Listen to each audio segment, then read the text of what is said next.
రాజ్యంలో ఒక రూల్ ఉంది. ఎవరైనా రేటు పెంచాలంటే రాజుగారు పర్మిషన్ తీసుకోవాలి. చాలా మంది ఏదో చాలా లూజ్గా మాట్లాడుతూ ఉంటారు. నోటుకు వచ్చింది మాట్లాడుతూ ఉంటాడు. అవతలవాడు ఏమనుకుంటే ఏంటని. అసలు వీళ్ళకి ఫిల్టర్స్ ఏమి ఉండవు. హ్యూమన్ రిలేషన్స్ చాలా భయంకరంగా పాడైపోతూ ఉంటాయి. హలో ఎవ్రీబడి, నేను బివి సత్యనాగేష్. హ్యూమన్ రిలేషన్స్లో, మానవ సంబంధాల్లో ఎదుటివారిని మెప్పించడం అనేది ఒక కళ. దీన్ని ఒక కథ ద్వారా మీకు నేను తెలియజేస్తాను. ఒక రాజ్యంలో ఒక మహారాజు గారు అందరి మెప్పు పొందుతూ బ్రహ్మాండంగా రాజ్యాన్ని ఏలుతున్నాడు. అందరికీ అందుబాటులో ఉంటాడు. అలాగే అందరూ అడిగిన వాటికి తను ఏదో విధంగా వారికి సహాయం చేయడం, ఇలా చేస్తూ అందరితో మెప్పు పొందుతూ అద్భుతంగా పరిపాలిస్తూ ఉంటాడు. ప్రజలందరూ హ్యాపీగా ఉన్నారు. అదే రాజ్యంలో ఒక రోటీ వర్తకుడు కూడా ఉన్నాడు. అతని పని ఏంటంటే రొట్టెలు తయారు చేయడం, అమ్మడం. అయితే ఒక్కొక్క రొట్టె 5 రూపాయలకి అమ్ముతున్నాడు అతను. కానీ రాను రాను రేట్లన్నీ పెరుగుతుంటే అతనికి అనిపించింది, 5 రూపాయలకి మనం రొట్టె అమ్మితే మనకేం మిగలట్లేదు, మరి ఎలాగా రేటు పెంచాలి. ఆ రాజ్యంలో ఒక రూల్ ఉంది. ఎవరైనా రేటు పెంచాలంటే రాజుగారు పర్మిషన్ తీసుకోవాలి. మహారాజు ఒప్పుకుంటే కానీ ఎవ్వరూ రేట్లు పెంచడానికి వీల్లేదు. సరే, ఒకరోజు మహారాజు గారి దగ్గరికి వెళ్ళి ఆయన దగ్గర ఇతని సమస్య ఏంటో చెప్పుకుందాం అనుకుని వెళ్తాడు. చెప్తాడు, మహారాజా, మీ రాజ్యంలో నేను ఒక చిన్న రోటీ వర్తకుడిని, 5 రూపాయలకు ఒక రోటీ అమ్ముతున్నాను. నాకు ఏం గిట్టుబాటు అవ్వటం లేదు. రేట్లు అన్నీ పెరిగిపోయాయి. దాన్ని రేటు పెంచాలనుకుంటున్నాను. మరి కనీసం 10 రూపాయలకైనా అమ్ముడు అయితే కానీ నాకు కష్టం అవుతుంది. అది కూడా ఏదో సరిపోతుంది అని చెప్పి ఆ రోటీ వర్తకుడు చెప్తాడు. మహారాజు అంతా విని రోటీ 20 రూపాయలకి అమ్ము అన్నాడు.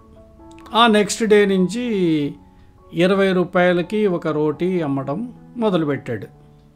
ప్రజలందరూ కూడా చాలా బాధపడి, ఇదేంటి 5 రూపాయల రోటీని ఒక్కసారిగా 20 రూపాయలు చేశారు, ఏంటిది, చాలా 4 రెట్లు పెరిగిందని చెప్పి అంటే, అప్పుడు అతను చెప్తాడు, నేను రాజుగారికి వెళ్ళి చెప్పుకున్నాను, మహారాజుకి ప్రాధేయపడ్డాను, నా కష్టాలన్నీ చెప్పుకున్నాను, రాజుగారు పర్మిషన్ ఇచ్చారు, మహారాజు పర్మిషన్ తోటే ఈ రేటు నేను పెంచాను అని చెప్పి ఆ రోటీ వర్తకుడు చెప్తాడు. అప్పుడు మనం చేసేది ఏమీ లేదని చెప్పి ప్రజలందరూ కలిసి మహారాజు దగ్గరికి వెళ్తారు. వెళ్ళి, మహారాజా, రోటీ వర్తకుడు 5 రూపాయల రోటీని 20 రూపాయలకు అమ్ముతున్నాడు, ఒక్కసారిగా 4 రెట్లు పెంచాడు, మరి మాకు చాలా కష్టంగా ఉంది అంటారు. అప్పుడు రోటీ వర్తకుడిని పిలిపిస్తాడు మహారాజు.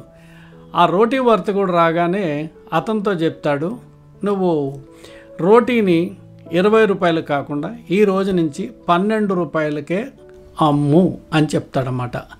అప్పుడు ప్రజలందరూ కూడా సంతోషిస్తారు. ఇతను కూడా, రోటీ వర్తకుడు కూడా సంతోషంగా అలాగే మహారాజా అని చెప్పేసి వెళ్ళిపోతాడు. అందరూ కలిసి జై హో మహారాజ్, జై హో మహారాజ్ అని, ఈ మహారాజు ఉండబట్టే మన అందరికీ కూడా మంచి జరుగుతుంది అనుకుంటూ ఆనందంగా బయటికి వెళ్ళిపోతారు. రోటీ వర్తకుడు అనుకుంటాడు, నేను 10 రూపాయలు వస్తుంది అనుకుంటే 12 రూపాయలు వస్తుంది, ఇప్పుడు నాకు రోటీకి 2 రూపాయలు లాభం, నేను ఎన్ని రొట్టెలు అమ్మితే అన్ని 2 రూపాయలు లాభం, 100 అమ్మితే 200 రూపాయలు లాభం అని రోటీ వర్తకుడు ఆనందపడతాడు. ఈ ప్రజలందరూ ఏమనుకుంటారు, 20 రూపాయలు పెట్టి కొనాల్సిన రొట్టెని 12 రూపాయలు కొంటే మనకి 8 రూపాయలు మిగిలింది, రోజుకి మనం 3 రొట్టెలు తిన్నా మనకి 24 రూపాయలు సేవ్ అయిందని చెప్పి వీళ్ళు సంతోషపడుతూ ఉంటారు. సో అలాగా మహారాజు ఎవరిని బాధ పెట్టకుండా, అంటే ఎవరిని నొప్పించకుండా అందరినీ ఒప్పించి మెప్పించగలడం అనేది ఒక గొప్ప ఆర్ట్. ఇలాంటి వాళ్ళని మీరు జనరల్గా సొసైటీలో చూస్తూ ఉంటారు. ఎవరిని బాధ పెట్టకుండా ఏదో చేయాలని చెప్పి కొంచెం ఇట్లా రేటు పెంచడం, తగ్గించడం లాంటివి చాలా చోట్ల మనం చూస్తూ ఉంటాం. కానీ ఇలా ఎవరిని బాధ పెట్టకుండా కొన్ని జాగ్రత్తగా సెటిల్ చేసేవి మనం చూస్తూ ఉంటాం. చాలామంది ఏదో చాలా లూజ్గా మాట్లాడుతూ ఉంటారు. నోటుకు వచ్చింది మాట్లాడుతూ ఉంటాడు, అవతలవాడు ఏమనుకుంటే ఏంటని. అసలు వీళ్ళకి ఫిల్టర్స్ ఏమి ఉండవు, ఏదొస్తే అది మాట్లాడేస్తూ ఉంటారు. సో దీనివల్ల హ్యూమన్ రిలేషన్స్ చాలా భయంకరంగా పాడైపోతూ ఉంటాయి. అయినా కూడా వాళ్ళల్లో రియలైజేషన్ ఉండదు. ఏమన్నాను సారీ ఏమో తప్పేముంది, నాకు అలా అనిపించింది చెప్పాను, ఇలాగ అంటారు తప్ప వాళ్ళు దాన్ని మార్చుకోవడానికి ఏమాత్రం ప్రయత్నం చేయరు. పైగా నేను అన్నదాంట్లో తప్పే ఉంది అని కూడా అంటారు. సో మాట్లాడటం అనేది ఒక కళ. చాలా జాగ్రత్తగా మాట్లాడితే మన హ్యూమన్ రిలేషన్స్ బాగుంటాయి.